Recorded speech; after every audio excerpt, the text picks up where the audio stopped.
Warahmatullahi wabarakatuh. Perkenalkan, nama saya Nilzam Gias Ahmad dari Rombel keempat Manajemen dengan NPM 234010340. Di sini saya akan mempresentasikan hasil proyek manajemen keuangan 2 dengan topik analisis keuangan PT Semen Batu Raja Tbk. Konten yang akan dibahas adalah sebagai berikut. Bab 1 pendahuluan, bab 2 kajian kinerja dan fundamental, bab 3 struktur modal, bab 4 kebijakan dividen, dan bab 5 kesimpulan dan saran. Memasuki yang bab pertama, PT Semen Batu Raja Tbk atau dikenal dengan kode emiten SMBR. Perusahaan ini menjalankan roda usaha dalam produksi semen dan terak. Selanjutnya, struktur kepemilikan saham PT Semen Batu Raja Tbk, 76% dimiliki oleh PT Semen Indonesia Persero, 7% oleh PT Asuransi Jiwa IFG, 17% oleh masyarakat. Bab 2, kinerja dan fundamental PT Semen Batu Raja Tbk. Terdapat kinerja manajemen dalam konteks laba operasi berbasis aset operasi. Terdapat NOWC sebesar 653 miliar di tahun 2022, turun menjadi 373 miliar di tahun 2023, mengindikasikan perusahaan dalam membayar utang yang semakin memburuk. Selanjutnya ada TOC, biaya operasi yang digunakan di tahun 2022 4,7 triliun, turun menjadi 4,3 triliun. Selanjutnya ada laba operasi setelah pajak.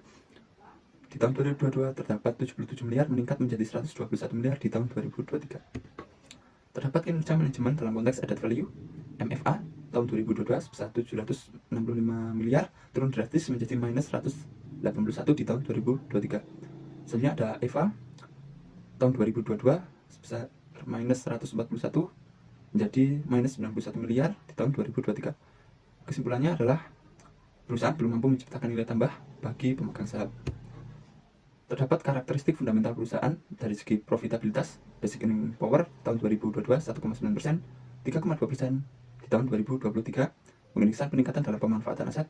Selanjutnya ada return on investment 1,4% tahun 2022, 2,4% di tahun 2023.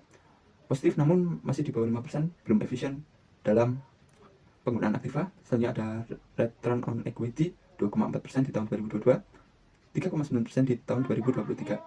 Belum efisien dalam penggunaan biaya modal. Selanjutnya ada OPM 5,4% di tahun 2022 dan 8% di tahun 2023.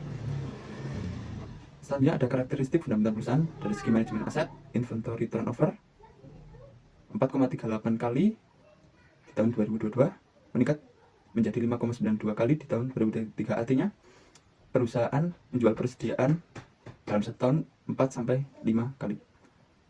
Selanjutnya ada receivable turnover, yaitu kemampuan perusahaan dalam mengumpulkan piutang di tahun 2022 5,55 kali, sedangkan naik menjadi 6,15 kali di tahun 2023. Selanjutnya ada fixed asset turnover, meningkat dari tahun 2022 dari 0,46 menjadi 0,51 di tahun 2023. Terdapat karakteristik fundamental perusahaan dari segi likuiditas. Dari current ratio, quick ratio maupun cash ratio semuanya turun, mengindikasikan perusahaan memiliki likuiditas yang buruk. Selanjutnya ada karakteristik fundamental perusahaan dari nilai pasar, price to earning, price to book, dan market to book yang selalu turun dari tahun 2022 dan 2023. Bab 3 struktur modal menggunakan trade-off teori atau balancing teori. Debt to capital 2022 sebesar 34%, dan di tahun 2023 sebesar 23%. Ini mengisahkan PT Semen Batu Raja Tbk mengurangi penggunaan utang dari 1,5 triliun menjadi 962 miliar, yang berarti pengorbanan terlalu besar sehingga penggunaan utang berlebih harus segera dihentikan. PT Semen Batu Raja tidak memperoleh manfaat dari tax shield penggunaan utang sehingga memutuskan untuk menggunakan sumber pendanaan internal. Selanjutnya ada bab 4 kebijakan dividen menggunakan signaling teori. Dividen payout ratio tahun 2022 sebesar 24% dan 2023 sebesar 16%.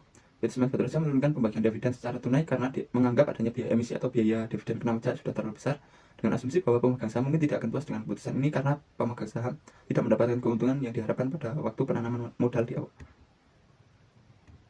Kesimpulan dan saran. Kesimpulannya adalah perusahaan belum mampu menciptakan nilai tambah bagi pemegang saham dapat dilihat dari kinerja EVA yang bernilai negatif. Manajemen aset PT Semen Batu Raja Tbk menunjukkan sisi positif dilihat dari kecepatan penjualan persediaan yang meningkat. Di sisi likuiditas, kemampuan perusahaan untuk membayar kewajiban dan kewajiban jangka pendek selalu turun dari pada tahun sebelumnya. Struktur modal perusahaan banyak diisi oleh sumber internal, dalam arti perusahaan lebih banyak menggunakan sumber sendiri daripada menggunakan utang jangka panjang. Saran yang saya berikan kepada PT Semen Batu Raja adalah perusahaan harus mampu menghilangkan aktivitas yang tidak memberikan nilai tambah ekonomis dalam menjalankan operasionalnya. Ciptakan nilai tambah bagi pemegang saham. Jika penurunan Dividen PL Rojo bertujuan untuk investasi internal. Komunikasikan rencana strategis ini kepada pemegang saham untuk menjaga kepercayaan mereka. Perusahaan dapat melakukan modernisasi fasilitas produksi yang dapat mengurangi biaya operasional jangka panjang. Berikut referensi yang digunakan. Mungkin sekian dari presentasi saya yang dapat dijelaskan. Sekian, wassalamualaikum warahmatullahi wabarakatuh.